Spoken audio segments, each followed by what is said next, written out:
He saw a quiet nurse adjusting for drips in Cedar Creek Medical's recovery ward. He didn't see the way her eyes tracked exits and blind spots with tactical precision. He didn't see the faded Special Forces unit patch sewn inside her jacket lining, half the faces circled in black marker for the ones who didn't come home. They didn't know.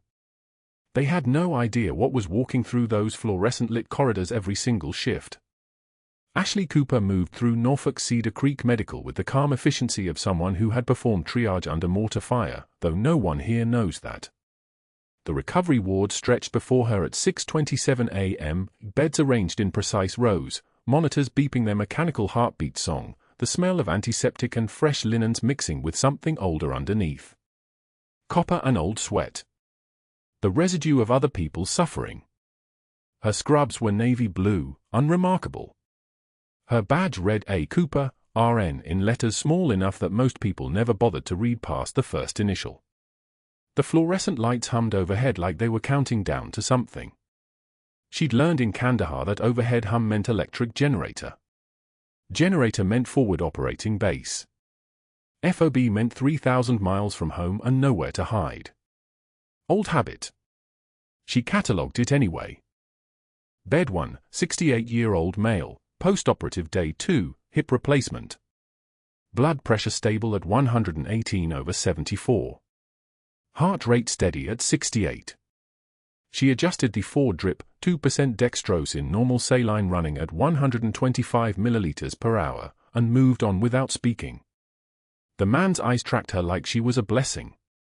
She'd learned not to look at their eyes. Bed 3, a woman who'd had her gallbladder removed, still floating on the morphine that made the world soft and distant. Ashley checked the surgical site, noted the minimal bleeding, replaced the gauze with movements that were precise as a surgeon's but somehow gentler. No tremor. Her hands were steady as surgical steel when anyone was watching. She'd spent 18 years learning to keep the shaking for later. But bed 7 was different. She felt it before she saw it, the way the body in that bed held tension, even unconscious. Military bearing, even in recovery. The shrapnel scars across his chest told her everything. 37th Infantry Division, Kandahar Province, roughly 3 years in country. She read the chart. Marcus Webb, 24, admitted with complications from a previous thoracic wound. Admitted 2 days ago. Transferred to Cedar Creek Medical for specialized care after VA resources were stretched thin at Joint Base McGuire-Dix Lakehurst. Kandahar.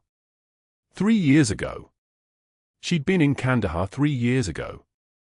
She'd been performing medical evaluations for a joint task force that didn't officially exist, working under the callsign Shadow 6 in a capacity the Pentagon would spend considerable time explaining if anyone ever asked the right questions. She'd been pulled from active duty for this assignment, Cedar Creek Medical, Norfolk, Virginia, and before she'd left, there was a handoff meeting in a briefing room that didn't appear on any organizational chart. Your replacement, the commanding officer had said, sliding a personnel file across a metal table. Captain Marcus Webb.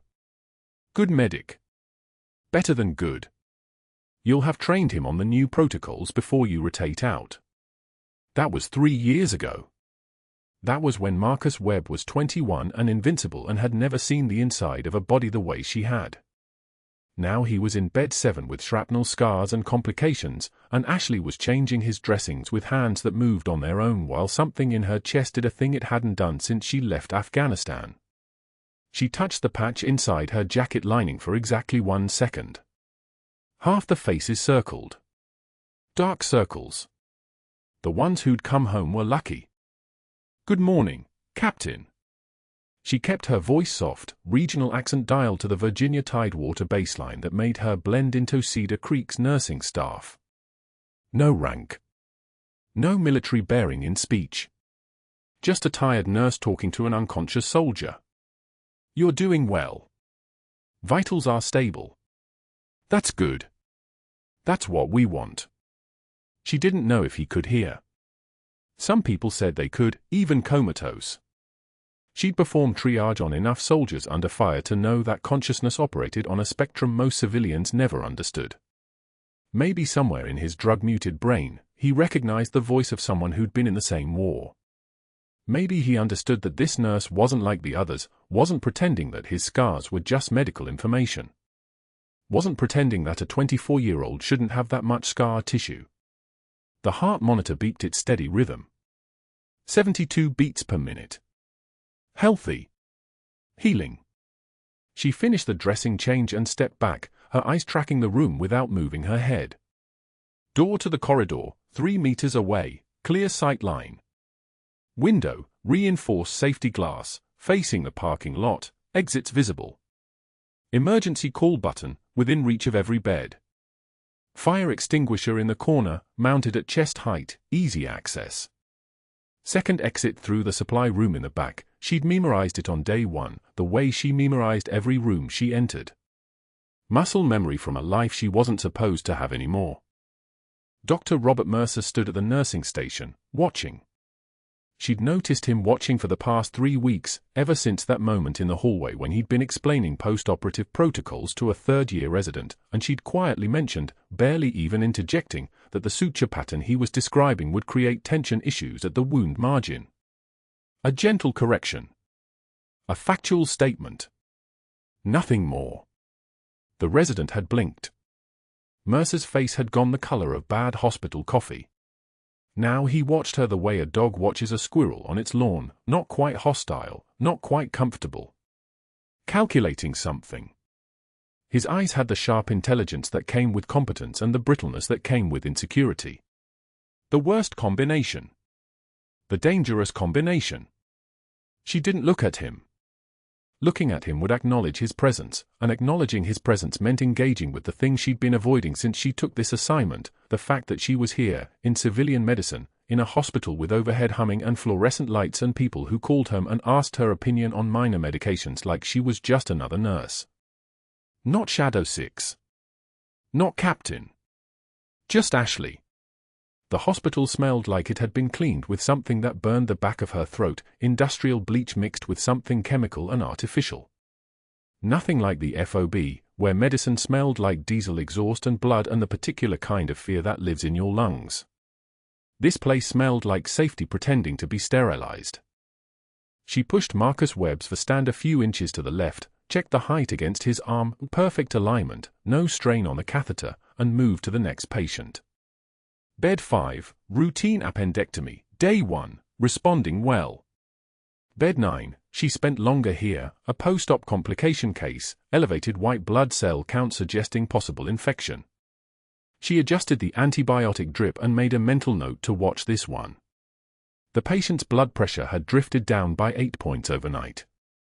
Not emergency range yet, but trending. Pain is data, her old instructor had said. Pain is information. She'd learned to read information in 100 different ways. The clipboard in her hands felt foreign. She'd spent 12 years reading monitors and maps and satellite imagery, not patient charts. But the handwriting was the same, neat, precise, leaving no room for misinterpretation. Data without emotion. Facts without judgment. She'd learned that language first, before she learned medicine. Dr. Mercer was still watching. She could feel it in the way the back of her neck tensed, the way her peripheral vision recorded his position without her consciously directing it. He'd moved closer. 15 feet away now, close enough that she could hear him if he spoke, close enough that she could smell his cologne, something expensive, something designed to say competence and authority. He was holding a patient chart, flipping through pages with the deliberate slowness of someone who wanted to be noticed. She didn't give him the satisfaction. She just finished her drip check on bed 9 and moved toward the supply room, where fresh gauze and saline bags waited in quiet rows. Nurse Cooper. His voice was smooth as oil. Slick. The kind of smooth that came with practice, with years of being the smartest person in the room until someone else walked in. A moment. She turned. Composure, neutral. Expression, open but unreachable, like a door with nobody home. Dr. Mercer. I noticed you made a notation on Marcus Webb's chart. He wasn't holding Webb's chart. He was holding something else, a different patient's file, held in a way that suggested he'd grabbed it randomly. Or maybe not randomly. Maybe deliberately. Something about watching for secondary infection markers. Post-traumatic complications are common with thoracic wounds, she said quietly. The kind of quiet that didn't invite continuation. The shrapnel pattern suggests fragmentation across multiple tissue planes. Heightened risk of delayed infection. Standard observation protocol. She watched him process this. Watched his jaw tighten slightly because she'd just delivered medical information with the confidence of someone who'd actually seen what happened inside bodies during combat trauma, and he was hearing it from a nurse, a woman, no less, someone who'd probably learned everything from textbooks and maybe a summer abroad in some missionary clinic. He didn't know. None of them knew. Well, he said finally, his smile thin and predatory, let's make sure we follow our protocols precisely, shall we? We wouldn't want anyone overstepping their scope of practice. That could be dangerous. It wasn't a request. It was a command wrapped in professional language, delivered with the kind of authority that assumed compliance. She'd heard commands like this before, in briefing rooms, in helicopters, in the fractured darkness of a forward operating base under fire. She knew how to take them. What he didn't know was that she was counting something else now. Counting the microaggressions, the subtle power plays, the professional humiliations he was about to deploy like weapons. Counting and cataloging and filing them away like intelligence reports, because part of her, the part that had been trained in Kandahar, the part that still thought in military time and tactical positioning, understood that this moment was the beginning of something larger. He turned away, and she watched him walk back to the nursing station with the confidence of a man who'd never been challenged. The fluorescent lights hummed overhead, and she stood alone in the recovery ward, surrounded by the beeping of hearts that weren't hers, in a hospital 3,000 miles from the last place she'd felt like a warrior. Around her, the machines kept their steady rhythm. Monitors. Fours. The soft hiss of oxygen flowing through tubes. But that wasn't the worst part. The worst part was that she had a job to do, a real job, classified, compartmentalized, the kind of assignment that meant she couldn't leave even when she wanted to. A patient somewhere in this hospital, someone with access to classified medical data worth killing for, and she was supposed to find them. Quietly. Without blowing her cover as a regular nurse. And now there was Marcus Webb in bed 7, a living reminder of the life she wasn't allowed to have anymore, and a doctor who was about to become her enemy, and somewhere in the hospital, someone was selling secrets. She took a breath. One long, steady breath. Then she returned to her charts. Cedar Creek Medical's conference room smells like stale coffee and the particular silence that precedes humiliation. Grand rounds. The resident physicians and senior nursing staff are arranged in a loose semicircle, their attention fixed on Dr. Mercer as he stands at the head of the table, holding up a patient chart like evidence at trial. Ashley stands against the back wall, her arms crossed, watching the performance with the kind of stillness that comes from having survived worse than condescension. This, Mercer says, his voice carrying the tone of a man who has never been interrupted in his life, is what I call dangerous cowboy nursing. He taps the chart with his fingernail. The sound cuts through the room like a scalpel.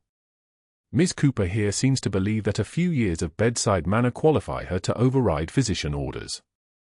Notice the morphine dosage increase, documented here at 0300 hours without consultation. He looks up, his eye scanning the room to ensure every resident is absorbing this lesson. Reckless. Unqualified decision-making that could have killed this patient. The other nurses shift their weight. A resident takes notes. No one meets Ashley's gaze. She doesn't blink. Doesn't move. Her jaw doesn't clench. Her composure is the composure of someone who has held a dying soldier's hand while bullets came through the tent walls, who has watched a field medic's hand shake as he applied a tourniquet to a leg that was no longer there. Mercer's voice is background noise. His condescension is static. He goes through 3 more charts, each one a careful construction of implication and innuendo. Here we see Ms. Cooper adjusting ventilator settings without respiratory consultation. Pause. Elevated risk behavior. Pause. This is the kind of independent action that leads to patient harm. The resident scribble notes. One of the younger ones, a PGY, one who looks like he still has doubt in his eyes, frowns at Ashley as if seeing her for the first time, as if Mercer has just revealed something previously invisible. Grand rounds ends. The staff disperses like birds from a stone thrown into their flock. Ashley stays, straightening the charts that Mercer scattered across the table. Her hands are steady. Her breathing is even. She has done harder things than this at 0400 hours in a FOB clinic with no blood bank and incoming with multiple GSWs. The vending machine is in the break room on the 3rd floor, fluorescent light casting everything in a sickly institutional glow. Ashley needs water. Just water. Something to do with her hands that isn't straightening charts that had been deliberately disarranged to demonstrate her supposed incompetence. Dr. Mercer is already there, positioned like an apex predator at a watering hole, one hand in his jacket pocket, 3 interns flanking him like a court. He doesn't acknowledge Ashley's entry, but he increases the volume of his voice immediately, a deliberate escalation. Some people think a few years of playing Florence Nightingale makes them a doctor, he says to the intern on his left, who shifts uncomfortably, clearly aware that this performance is being staged for an audience he can feel but not see. They confuse confidence with competence. It's dangerous. The Dunning-Kruger effect in action. Someone performs one difficult task and suddenly they believe they're qualified for everything. Ashley feeds bills into the machine. Water bottle drops. She doesn't turn around. Ms. Cooper, Mercer says, his tone shifting to something that carries the weight of institutional authority, come here for a moment. She turns. Her eyes meet his. There is no hostility in her expression, there is nothing in her expression. A mirror would have more personality. If you ever overstep your scope of practice again, Mercer continues, his voice pitched just loud enough for the interns and the 2 nurses who have suddenly stopped moving by the coffee station to hear every word, if I receive one more report of you making independent medical decisions, I will personally have security escort you out of this hospital. Do you understand me? The interns watch her. The nurses watch her. Even Mercer's posture suggests he is braced for something, a crack in her composure, a defensive response, some acknowledgement that his words have landed with force. Ashley listens to his entire performance. She lets the silence extend just long enough that it becomes uncomfortable. Then she says, very quietly, with the kind of voice that sounds like it's coming from very far away, the difference between us, Dr. Mercer, is I've actually held someone together while they were dying, not just cut them open once they were stable. She turns and walks away. Not quickly. Not with any display of emotion. With the same calm efficiency she brings to patient care, to medication administration, to the mundane work of keeping people alive. Her footsteps echo in the hallway. The water bottle is still in her hand. Behind her, Dr. Mercer's face has gone the color of rare steak. The intern he was addressing stares at the floor. One of the nurses bites her lower lip, a gesture caught between approval and fear, the kind of expression that comes from witnessing someone speak a truth that was not supposed to be spoken aloud, especially not in front of an attending physician who controls residency recommendations and publication opportunities and the entire architecture of her colleague's professional future. The fluorescent lights hum overhead, indifferent to the humiliation spreading through the break room like blood in water. That evening, in his office on the 5th floor, Dr. Mercer sits behind his mahogany desk with his hands folded. The city lights of Norfolk stretch out beyond his window, the Elizabeth River visible in the distance, lit by the industrial glow of the shipyard. He picks up his phone and dials. The first call is to Benjamin Hayes, a board member who was on the wrong side of a medical malpractice settlement 5 years ago, one that Mercer helped quietly disappear. Hayes answers on the second ring. Ben, I need a favor. Mercer's voice is calm now, controlled, the kind of calm that comes from decision-making. There's a nurse here. Ashley Cooper. I need her background checked. References verified. I'm launching a formal quality assurance review into her charts. Hayes listens. They discuss terms that don't need to be said aloud. Mercer hangs up and makes the second call, to a consultant firm that has done similar work before, the kind of work that involves audits and documentation review and the kind of scrutiny that can bury a career under the weight of perceived impropriety. The consultant's name is Richardson. He specializes in performance improvement for staff members who have become problems. The third call is internal. Mercer reaches out to the nursing school where Ashley completed her RN program. He has a colleague there, Dr. Patricia Winters, the clinical director. He frames the inquiry carefully. "I'm not making accusations, Patricia. I'm simply doing my due diligence as chief of surgery. I'd appreciate any feedback on Ms. Cooper's performance during her clinical rotations. Any concerns? Any patterns of independent thinking that might have been flagged?" By the time he hangs up, the architecture of his counterattack is in place. It is competent. It is systematic. It uses institutional power with precision. But that wasn't the worst part. What Mercer doesn't know, what he cannot possibly know as he sits in his office running his fingers along the edge of his desk, is that Ashley Cooper's next shift, her night shift, beginning at 2,100 hours, will bring a crisis that will make grand rounds and vending machine confrontation seem like preliminary moves in a game whose rules are about to change entirely. The next morning arrived with the precision of a surgical strike. 9 o'clock. Dr. Mercer sat behind his desk at Cedar Creek Medical, the morning light cutting through the blinds in sharp parallel lines, and he was smiling. The formal investigation had been filed at 8:15. Written. Documented. Ironclad. He typed the words himself: dangerous practices, scope violation, patient endangerment, and they looked beautiful on the official hospital letterhead. But paperwork was only the opening move. By 9:30, Mercer had made the first phone call. Board member Harrison, who owed him for covering a malpractice deposition 3 years back. Then board member Chen, whose daughter had gotten into Johns Hopkins because Mercer wrote a letter. Then board member Vasquez, who'd borrowed $20,000 for his ex-wife's legal fees and had quietly been repaying it through Mercer's private consulting firm. 3 calls. 3 favors activated. By noon, they'd agreed to a closed-door meeting, today, 4 o'clock sharp, to discuss what Mercer was calling systematic safety violations in the recovery ward. The hospital corridors hummed with their usual rhythm, but everyone in the break room knew something had shifted. A nurse named Patricia pulled Ashley aside near the medication dispensary. "Mercer saying you performed surgery," Patricia whispered, glancing over her shoulder. "Without authorization. He's building a case. Everyone knows it." Her voice carried the particular anxiety of someone afraid of guilt by association. Ashley set down her coffee, black, no sugar, same as every shift, and looked at Patricia with the kind of stillness that made people uncomfortable. "Surgery is what doctors do," she said quietly. "I gave oxygen to a crashing patient. There's a difference." But even as she said it, she knew Mercer wouldn't care about the difference. The phone call came at 11:43 a.m. A woman's voice from the Johns Hopkins School of Nursing, one of Ashley's clinical supervisors from 5 years ago. Mercer had left a message. He was conducting a quality assurance review, he'd said, and wanted to discuss any incidents, complaints, or behavioral concerns during Ashley's time as a student.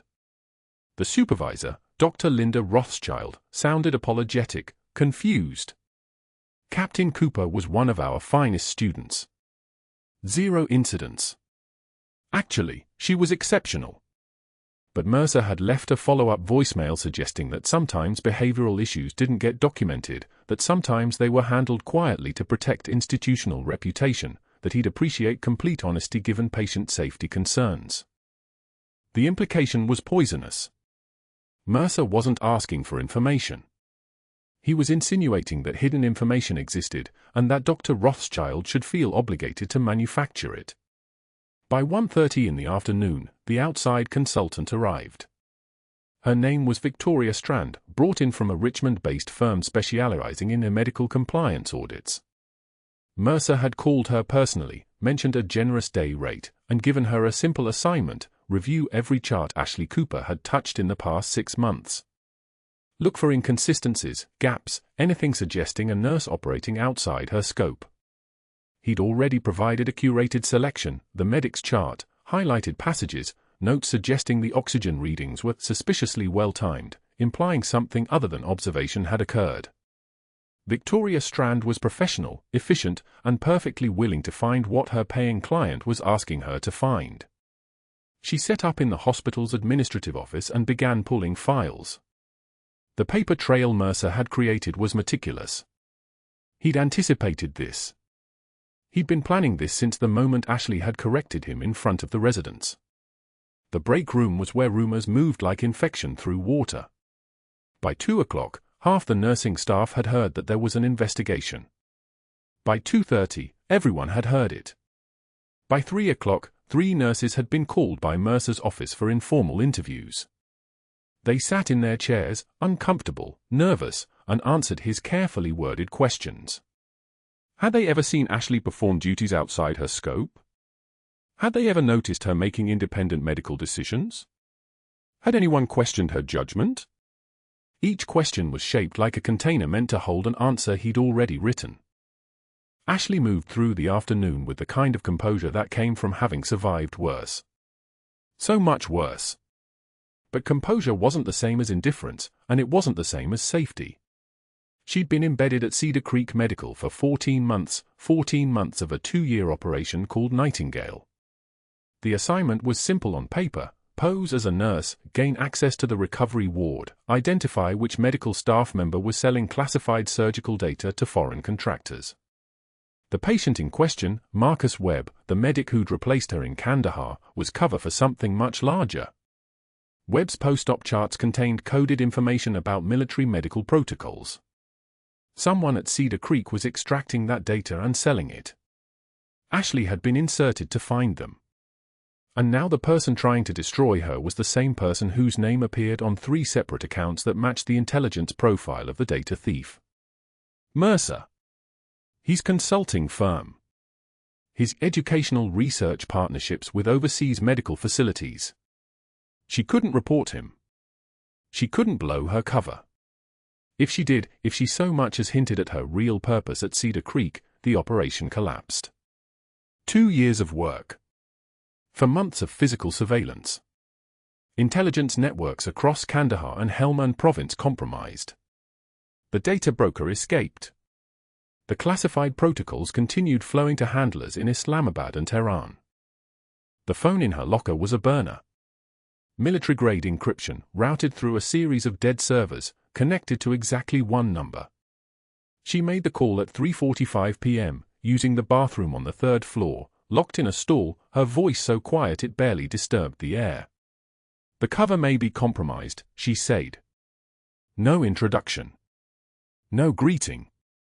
That wasn't how these conversations worked. Mercer's digging. Investigation launched this morning. Outside consultant on site. His activating board members. The voice on the other end was cold, precise, and carried the absolute authority of someone who'd spent 20 years making life-and-death decisions in places where there was no margin for error. Major James Holloway, her handler at the Defense Intelligence Agency. Your status? Still employed. For now. He's building a case for termination pending investigation outcome. Maintain position. Do not break cover under any circumstances.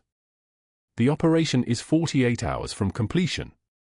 We're intercepting his next data transfer. If you exit, he runs. Do you understand? She understood. She understood that her career was being dismantled while she sat in a hospital bathroom listening to orders.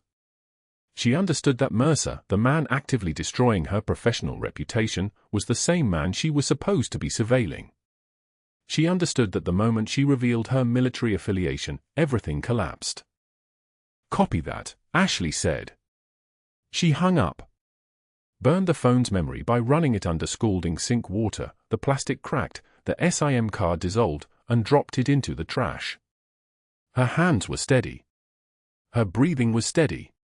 The trembling that wanted to happen, the rage that wanted to surface, she locked it down in the same compartment where she kept Kandahar. Where she kept the faces of the soldiers who didn't come home. The next morning, Friday at 8:30, the HR call came. Formal. Documented. Mercer had submitted his investigation findings, and they were recommending immediate suspension pending completion of the quality assurance audit. The consultant needed unimpeded access, and Ashley's presence in the hospital would constitute a potential conflict of interest. She was to surrender her badge, her access codes, and her name tag. Effective immediately. The termination letter was printed on institutional cream paper. 17 days of paid suspension, which meant no income after that. They were very sorry. They were very thorough. They were protecting the hospital. She had never given them a reason. The monitors in Cedar Creek's recovery ward had their own language, one Ashley had learned to speak fluently across 3 continents. At 2:08 a.m. on Thursday, Bed 7's cardiac monitor screamed that language in a pitch that meant seconds mattered. The flatline came without warning, one steady beep, then nothing but that high-pitched wail that turned the night shift's blood to ice water. Marcus Webb's vitals were collapsing. The young medic who had replaced her in Kandahar, the soldier whose shrapnel scars she'd dressed twice daily for 2 weeks, was in the kind of trouble that killed people in the space between heartbeats. Ashley was at the medication cart when she heard it. She didn't run. Running telegraphed panic. Instead, she moved with the fluid precision of someone who had already survived worse, her hand reaching for the supply drawer even before her brain fully processed what the monitor was telling her. Tension pneumothorax. She could hear it in the alarm's rhythm, feel it in the way the ward had gone electric with the sudden knowledge that someone was dying. The on-call surgeon was 12 minutes out. She'd heard the page, Dr. Patterson, coming from home, traffic light at this hour but still. 12 minutes was 6 minutes too long. She crossed into Bed 7 with a 14-gauge needle already in her hand. The crash cart stood 3 feet away, but the crash cart was for after the problem was solved. This problem needed solving now. Her eyes moved across Marcus's chest, finding the landmarks, second intercostal space, midclavicular line, the precise point where air was crushing his lung and stealing his life. His oxygen saturation was already dropping, the monitor showing numbers no one should see, 67. 62, 58. The needle went in without ceremony. The hiss of air escaping was like a tire deflating, like breath being released from a wound. Like survival taking its first real chance at manifesting. His oxygen numbers climbed immediately, 65. 71, 78. His heart rate, which had been hammering at 147, began its descent toward something that wouldn't kill him. Sinus rhythm returned like a prayer being answered. The whole procedure took 30 seconds. She didn't need more than that. The code team exploded through the doors at 2:48, 5 people moving with the choreography of people who had done this 100 times. They froze for exactly 2 seconds when they saw what Ashley had already accomplished. The needle in place. The breath returning to Marcus's lungs. The monitor showing a rhythm instead of flat line. The arterial blood gas machine humming as blood that should have been starved for oxygen made its way through the system.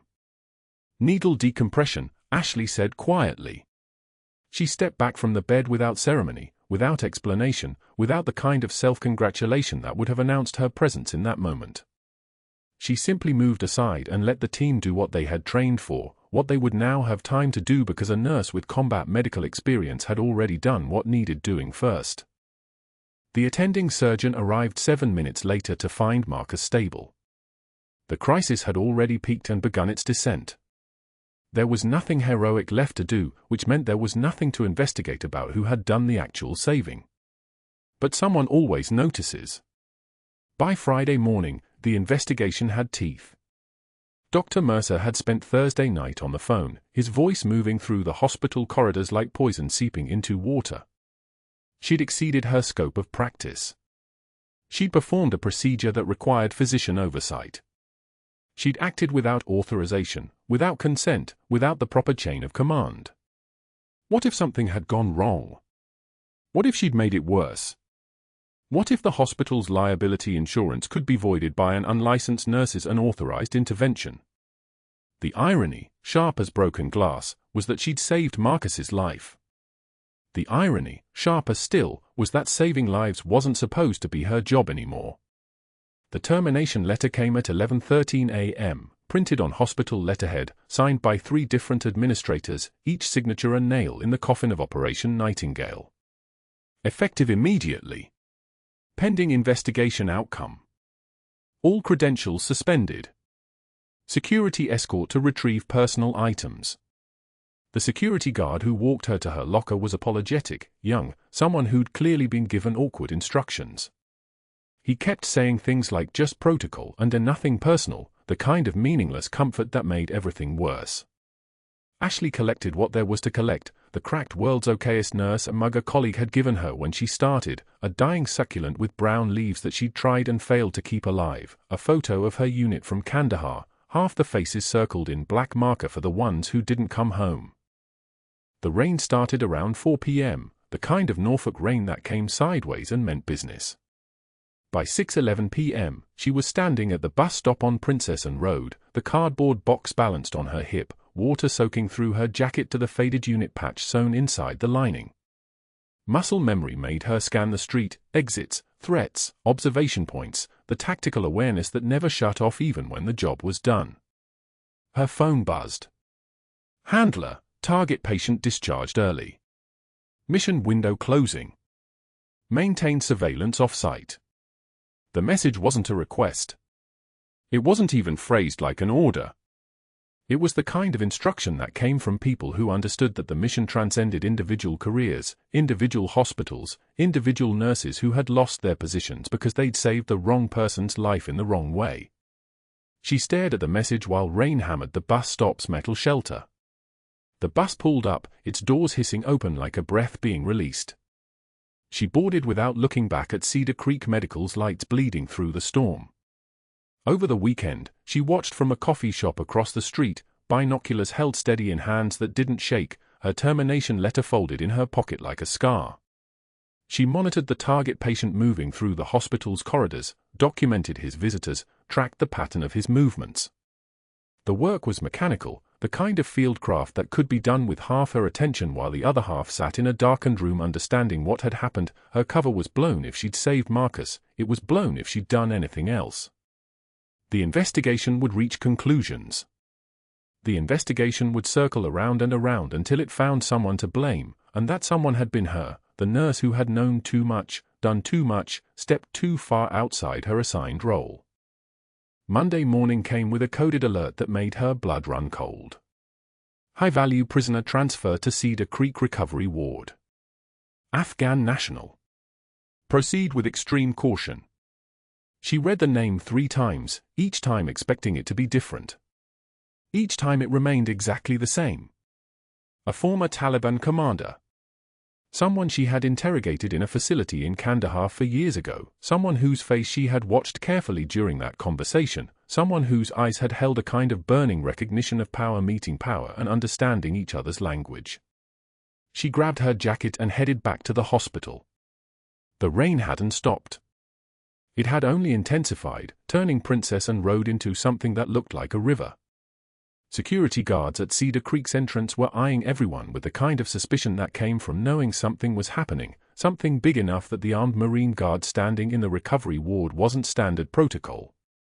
They tried to stop her, but she moved past them with the kind of authority that came from knowing you had nothing left to lose, and she turned the corner toward bed 7 just as the commotion started. The roar came first, then the sound of metal breaking under force that shouldn't have been survivable. A 250-pound man in chains, muscle stacked on muscle like someone had built him specifically for causing damage, lunged forward with recognition burning in his eyes. He had seen her face. He had heard her voice. He had felt the weight of her authority in that interrogation room in Kandahar, and now that authority was standing in front of him in scrubs instead of uniform, and his entire body moved toward her like a missile seeking its target. Ashley moved on pure instinct. Not fear. Not hesitation. Pure instinct, which was faster than thinking, which was the language her nervous system spoke fluently. She sidestepped his 250-pound rush by exactly 18 inches, and as he thundered past her, she used his own momentum against him, moving with the precision of someone who had trained for this exact scenario 1,000 times. His face met the tile floor with the kind of force that would have killed someone weaker. Her knee pinned his spine while security scrambled forward, weapons drawn, voices shouting in the kind of controlled panic that came from professional training intersecting with absolute chaos. Blood pooled under his mouth. He laughed, the sound wet and ragged. "Shadow 6, he whispered loud enough for everyone to hear. "I knew you. I knew." The Marine guard's face went white. Pure, bone-white shock as recognition cascaded through him like electricity finding ground. He pulled out his phone with shaking hands, scrolling frantically, his jaw working through words that wouldn't come. Dr. Mercer burst through the doors, his face already red, his voice already rising. "What is the meaning of this? Why is my terminated employee on hospital grounds? Security, remove her immediately." The Marine guard ignored him completely. His voice came out in pieces, scattered across the reality of what he'd just understood. "Captain Ashley Cooper. United States Army Special Forces. Silver Star for Valor in Kandahar. 2 Purple Hearts." Citation reads, "Extraordinary heroism under fire, sustained engagement with hostile forces, medical intervention under combat conditions resulting in." The staff in the doorway had gone absolutely still. The room had entered that particular silence that came from watching the world rearrange itself, from understanding that the person you'd seen pushing a med cart and changing bandages had been something else entirely, something the hospital had tried to fire, something that had kept quiet about being exactly who she'd always been. A 2-star general arrived for the prisoner transport. He saw Ashley still holding the prisoner down. He saw the recovered composure in her posture, the absolute authority in her hands, the way she'd handled a man twice her size like she was moving through water instead of air. He saluted sharply. "Captain Cooper. Your decorations precede you." A Pentagon liaison in a dark suit stepped forward. His question came quietly, with the weight of classified operations and 2-year timelines and cover identities that had just been disintegrated by circumstance. "Has Operation Nightingale been compromised, Captain?" The rain continued outside, hammering the windows like it was trying to break through. Ashley released the prisoner to the Marines and stood, her face expressionless, her composure intact, her silence more eloquent than any explanation she could have offered. Dr. Mercer's investigation folder trembled in his hands. He opened his mouth. He closed it. He understood, finally and completely, that he had been fighting a war against someone he'd never seen coming, someone who had let him win every battle because the actual stakes had been infinitely larger than his institutional authority or his petty professional jealousy. True heroism is what you do when the world stops watching. Monday morning arrives like a thunderclap. The prisoner transfer comes in at 0800 hours, a massive gunman escorted by 2 Marine guards, both moving with the coiled precision of men who understand they're transporting a live grenade. The man's shoulders are broad enough to fill a doorway, his wrists thick as fence posts, his face scarred from shrapnel that tells its own story. Ashley doesn't look up from her chart at the nursing station until she hears the guards' boots on the tile, their gear clinking against the 4 stands like weapons announcing their arrival. The recovery ward goes quiet. It always does when military presence walks through medical doors. The guards position him in bed 6, directly across from where Ashley stands. Standard protocol. Restraint order, both wrists cuffed to the bed rails, both ankles secured. The larger guard, a lance corporal with the bearing of someone who's seen too much, checks the cuffs twice. His jaw is working like he's chewing something bitter. Ashley feels it before she sees it, the moment the prisoner's eyes track across the room and land on her face. The recognition is instantaneous. His pupils dilate. His breathing accelerates. For 3 seconds, nothing moves. Then he lunges. It's not a lunge, it's an explosion of violence that shatters the restraint order. The man roars with the sound of a diesel engine failing, a guttural howl that echoes off the hospital walls like a wounded animal. The bed rail cracks. The cuff breaks. His 250-pound frame launches across the recovery ward with the force of a linebacker accelerating downfield, and in that moment, Ashley understands, he knows exactly who she is, and he's been waiting for this moment since Kandahar. She moves on pure instinct, the kind of instinct that can't be taught, only earned through years of combat training and muscle memory that runs deeper than thought. She doesn't step backward. That's the mistake untrained people make. Instead, she sidesteps at a 45-degree angle, letting his momentum carry him past her like a freight train missing its track. His right shoulder blade is exposed for exactly 1 second, the split-second vulnerability after an attack commits but before it lands. She grabs his collar with her left hand, his wrist with her right, and uses the full weight of his own charge against him. The physics are simple. The execution is not. His face hits the floor tile. The sound is like dropping a watermelon from a 5th-story building, a wet, sickening crack that stops every voice in the ward mid-sentence. His body follows, her knee driving into his spine at the precise vertebral junction where resistance becomes submission. She has him pinned, her weight distributed perfectly across his thoracic spine, her grip on his wrist unbreakable, her knee pressure absolute. The entire takedown lasts exactly 4 seconds. For seconds to go from standing nurse to warrior. For seconds for the recovery ward to understand that what they're looking at isn't possible. The man spits blood onto the white tile floor. It pools like crimson pennies. He's laughing, actually laughing, his voice raspy and broken, and he whispers 2 words that freeze every medical professional in the room: Shadow 6. The lance corporal's face goes white. All the color drains out of him like someone pulled a plug. His hand is shaking when he reaches for his phone, his fingers fumbling with the device like he's never held one before. He pulls up a document, something official, something with the weight of governmental paperwork behind it. His voice cracks when he reads aloud, each word carrying the weight of a revelation that unmakes everything he thought he knew about the woman standing 4 feet away with her knee on a Taliban commander's spine. Silver Star. Captain Ashley Cooper. Valor in combat, Kandahar Province. He pauses. His voice drops to something smaller than a whisper. Class of 2019. Under presidential commendation. Dr. Mercer walks through the recovery ward doors at that exact moment. He's holding his tablet, his expression already prepared for confrontation, his mouth opening to demand why his terminated employee is violating hospital policy by being on premises. But the words die before they leave his throat.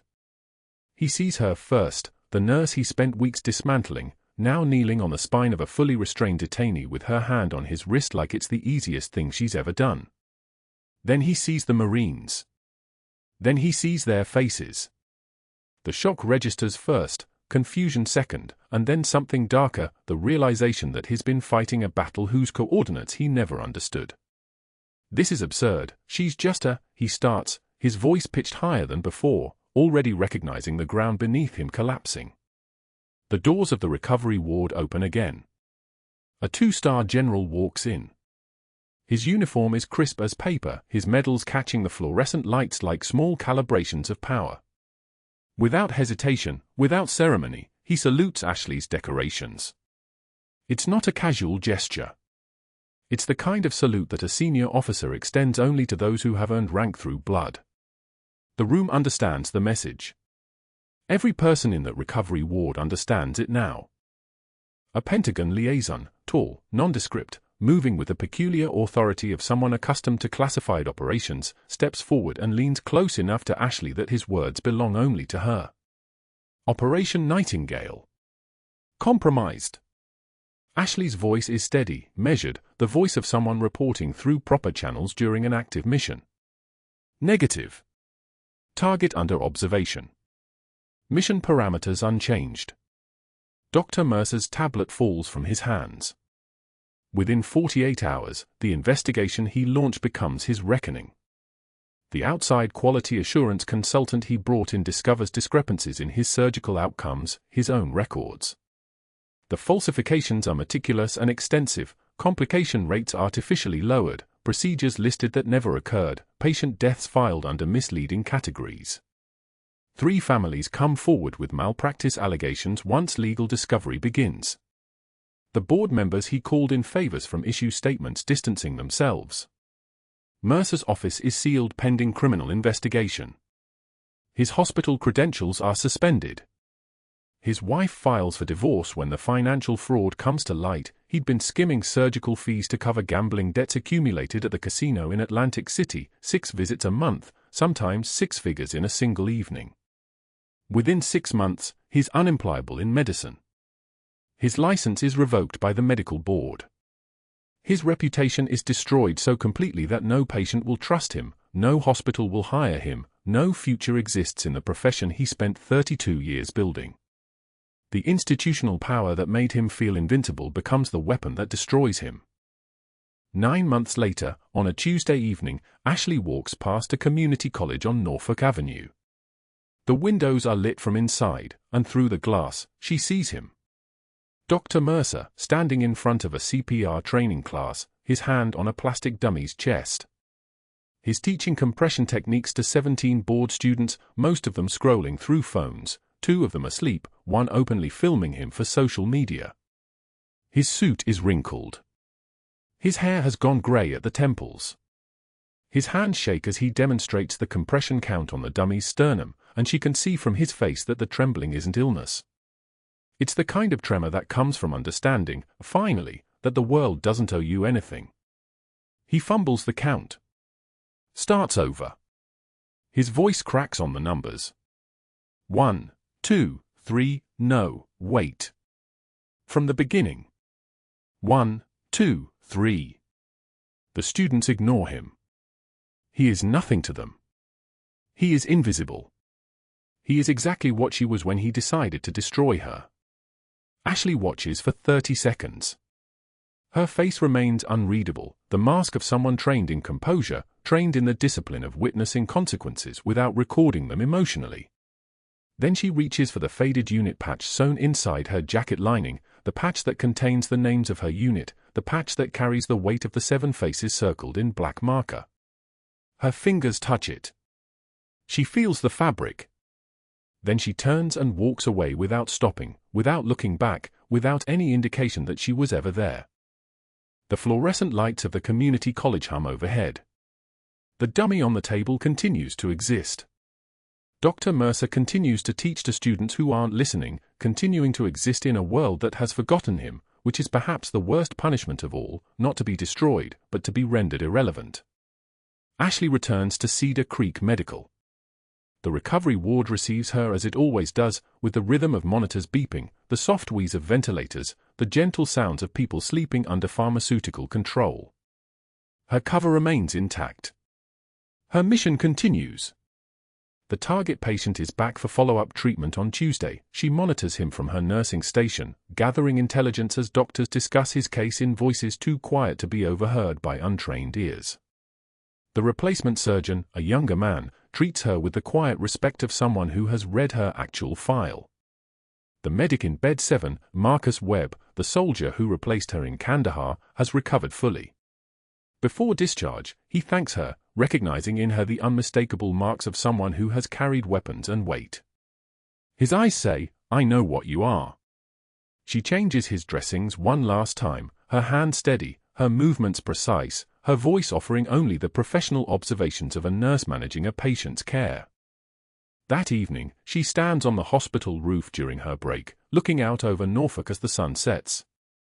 The James River is visible from here, running south toward the Atlantic, and beyond it, the naval shipyard where destroyers sit in dry dock like sleeping leviathans. Her phone buzzes, a message from her unit, forwarded through encrypted channels, 3 of the faces from the photograph, still circled in black marker, still gone, still waiting for the kind of memorials that don't exist for classified operations. She closes her eyes briefly. The weight of those losses doesn't change. It never will. It's the weight she carries under her jacket, under her scrubs, under every breath she takes. In the recovery ward below, patients sleep peacefully, unaware of the silent guardian moving through their halls. Unaware of the battles fought outside their view. Unaware of the sacrifice written in her scars. Ashley heads back downstairs, her jacket concealing the patch that represents everything she's lost and everything she still protects. The hospital continues its rhythm, heartbeats and breathing machines, monitors registering the basic mathematics of survival. And Ashley Cooper continues her mission in the only way that matters, alone, unseen, unrecognized, exactly as it should be. If you've made it this far, you understand that heroism doesn't always look like what we expect. It doesn't wear rank or demand recognition. It serves in silence and moves through halls no one remembers. If this story resonated with you, if you've ever witnessed someone misunderstood, underestimated, fighting battles no one could see, please like, subscribe, and comment. Share this with someone who needs to remember that the strongest people often walk among us completely unrecognized. Thank you for watching.